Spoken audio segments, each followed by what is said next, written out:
Actually റിലീസിനെ കാണുന്നുള്ളൂ എന്ന് പറഞ്ഞിട്ട് ഞാൻ കാണാണ്ടിരിക്കുകയായിരുന്നു. ഇന്ന് കണ്ടപ്പോൾ ഒത്തിരി സന്തോഷമാണ്. ഭയങ്കരമായിട്ട് ഞാൻ എന്നെ ആസ്വദിച്ചു. ഒരു കോളേജ് പ്രണയം അപ്പോൾ പല പല കാലഘട്ടത്തിലും കാണിക്കുന്നുണ്ട്. ഒരു 60s കാണിക്കുന്നുണ്ട്, പിന്നെ 90s, അങ്ങനെ പല കാലഘട്ടത്തിലും ഒരു കവിതാക്കൾ അനുഭവിക്കുന്ന ഒരു എന്താ പറയുക അനുഭവങ്ങളും എല്ലാം മൂവിയിൽ എടുത്തെടുത്ത് കാണിക്കുന്നുണ്ട്. അപ്പോൾ അതൊരു എന്താ പറയുക ഒരു മസ്റ്റ് വാച്ച് മൂവി.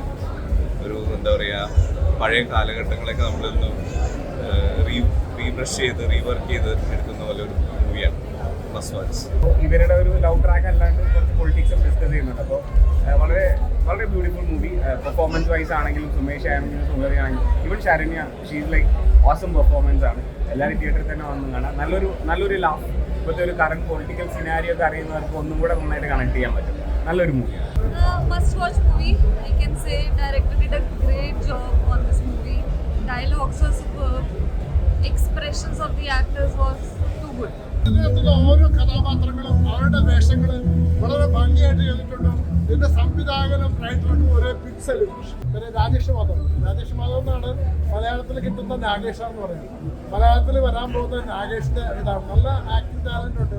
സുധീഷിനെ കുറിച്ച് നമുക്ക് പ്രത്യേകിച്ച് പറയേണ്ട ആവശ്യമില്ല.